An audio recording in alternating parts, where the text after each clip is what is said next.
नमस्कार दोस्तों। आज हम मौर्यकालीन कला के बारे में चर्चा करेंगे। इसका समय 322 से 185 बीसी रहा है। 322 बीसी में चंद्रगुप्त मौर्य ने इस वंश की स्थापना की थी और पाटलिपुत्र को अपनी राजधानी बनाया। अशोक इस वंश का सबसे प्रभावशाली शासक हुआ।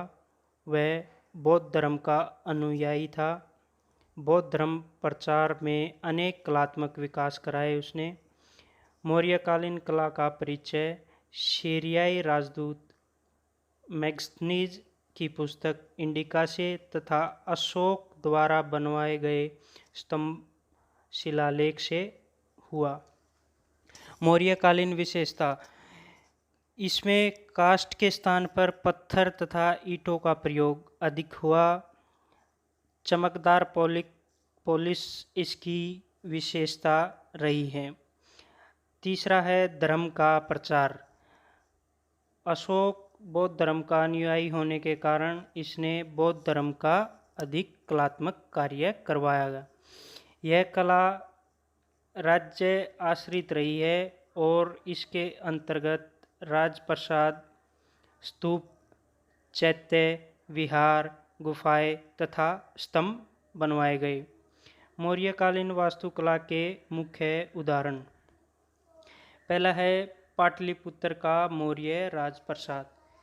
इसके अवशेष तो उपलब्ध नहीं हैं, लेकिन जैसे इंडिका पुस्तक के द्वारा हमें पता लगा है कि यह विशाल साम्राज्य की स्थापना के लिए विशाल राजप्रासाद बनवाया था। पाटलिपुत्र राजधानी में यह राजप्रासाद चमकदार पॉलिश के कारण धातु का बना लगता था और बहुत ही आकर्षित लगता था। दूसरा है बराबर और नागार्जुन पहाड़ियों की गुफाएं, जो कि सम्राट अशोक ने और इसके वंशजों ने ये गुफाएं बनवाई हैं। बराबर की पहाड़ियों में अशोक द्वारा निर्मित दो प्रसिद्ध गुफाएं हैं। एक है सुदामा गुफा, दूसरी है लोमेश ऋषि गुफा।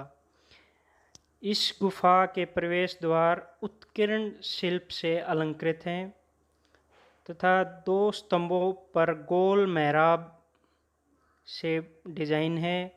दोनों पार्श्व हाथियों की पंक्तियों से अलंकृत हैं। इसके अलावा नागार्जुन पहाड़ियों में गोपी गुफा विशाल तथा उत्कृष्ट है। इसका निर्माण दशरथ, जो कि अशोक का पौत्र था, उसने इसका निर्माण करवाया गया। दीवारों पर मौर्यकालीन पॉलिश होने के कारण यह मौर्यकालीन अवशेष माना गया है। ये सभी गुफाएं बौद्ध भिक्षुओं के लिए बनवाई गई थी। नंबर 3, ईंटों से निर्मित बौद्ध स्तूप। वैसे तो अशोक ने 84,000 स्तूपों का निर्माण करवाया गया, जो भारत व अफगानिस्तान के अलग अलग क्षेत्रों में देखने को मिलते थे, लेकिन इनके अवशेष मात्र ही रह गए। पहला है कुछ प्रमुख जो उल्लेखनीय स्तूप हैं उनके बारे में बताते हैं। पहला जो है सारनाथ का धर्मराजी का स्तूप, जो अब केवल नींव ही बची है इसकी। दूसरा है सांची का स्तूप। यह स्तूप ध्वस्त होने के कारण इसके ऊपर शुंग काल वासियों ने पत्थर का स्तूप बनवाया गया, जो कि आज हम उसे देख सकते हैं। तीसरा है तक्षशिला का धर्मराजी का स्तूप। इसके भी अवशेष मात्र ही रह रहे हैं। नंबर 4, अशोक के शिलास्तंभ। अशोक के सभी शिलास्तंभ लगभग 30 से 50 फीट ऊंचे हैं और एक ही पत्थर से निर्मित हैं, जो कि एक ही पत्थर को काट कर बनाए गए हैं। चुनार पत्थर इसमें यूज किया गया है। इन पत्थरों पर चिकनी ओपदार पालिश की गई है। धर्मलेख लिखे गए हैं। धर्मलेख जो है वो ब्राह्मी लिपि में उत्कीर्ण है। इन्हें अशोक के लाठ भी कहा जाता है। शीर्ष पर पशु आकृति हैं इनकी, और स्तंभ के मूलतः 5 भाग थे। प्रथम है स्तंभ लाठ, जो कि नीचे से मोटा और ऊपर से पतला पालिश युक्त डंडा। स्तंभ का दूसरा भाग है एक उल्टा कमल, जो कि घंटी नुमा आधार है। और तीसरा भाग ढोल, जिस पर 4 पशु आकृतियां हैं, चारों दिशाओं का प्रतीक है। गज जो है पूर्व दिशा का, वृषभ जो है पश्चिम दिशा का, सिंह उत्तर दिशा का, अश्व दक्षिण दिशा का प्रतीक है। इन आकृतियों के बीच बीच धर्मचक्र, जिसमें 24 तिलियां हैं। नंबर 4 भाग जो है पशु शीर्षक, इसमें अलग अलग पशुओं के मस्तक बनाए गए हैं। नंबर 5 सबसे ऊपर सर्वोपरि धर्मचक्र, जिसमें 32 तिलियां थी।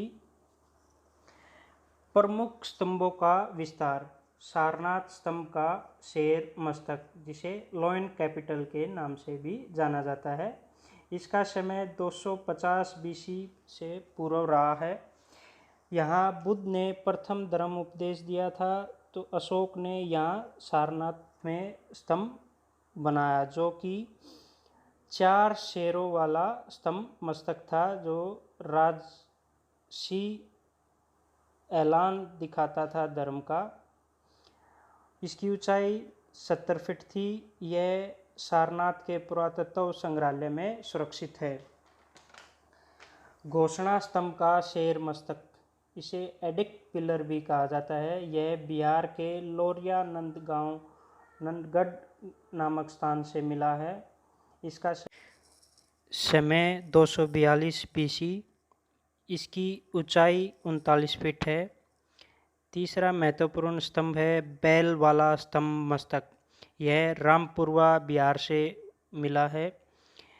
इस 3 सेंचुरी बीसी इसका समय माना गया है। इसकी ऊंचाई 203 सेंटीमीटर थी, जो कि राष्ट्रीय संग्रहालय नई दिल्ली में सुरक्षित है। इसके अलावा भी कुछ स्तंभ मिले हैं, जैसे लुम्बिनी उद्यान का स्तंभ, जो अशोक शीर्षक है। पाटलिपुत्र का पहला स्तंभ, जो जम्बूद्वीप स्तंभ है। दूसरा स्तंभ उस स्थान से मिला है जहां अशोक की कारागार थी, जिसे रमणीय बंधन भी कहते हैं। और एक स्तंभ है मेरठ से, जो 1356 में सुल्तान फिरोज ने मेरठ से दिल्ली में स्थापित करवा दिया गया था। इसके अलावा लोक संस्कृति पर आधारित मूर्तियां भी हैं। इनमें यक्ष तथा यक्षिणी प्रमुख हैं। पटना, विदिशा, मथुरा अनेक स्थानों से मिली हैं। अधिकतर मूर्तियां खड़ी दिखाई गई हैं। यक्ष मूर्ति मथुरा के परखम ग्राम से, इसकी चौकी पर लेख होने के कारण इसे मणिभद्र की संज्ञा भी दी गई है। चवरधारी यक्ष 2 सेंचुरी बीसी पटना बिहार से मिला है। राष्ट्रीय संग्रहालय नई दिल्ली में सुरक्षित है। पॉलिश युक्त यह मूर्ति है। चवरधारी यक्षी 2 सेंचुरी बीसी दीदारगंज पटना से मिली है, जो कि आज पटना संग्रहालय में सुरक्षित है। बलवा पत्थर से पॉलिश युक्त मूर्ति है। अन्य प्रस्तर कलाकृतियाँ, उड़ीसा में धौली चट्टान का उत्कीर्ण हाथी, बोध गया का वज्रासन, कालसी शिला प्रज्ञापन का हाथी, केवल रेखांकन ही मिला है। पैरों के बीच ब्राह्मी लिपि होने के कारण ब्राह्मी लिपि में गजमते लिखा है, जिसका मतलब है सर्वश्रेष्ठ हाथी। काली चट्टान पर है।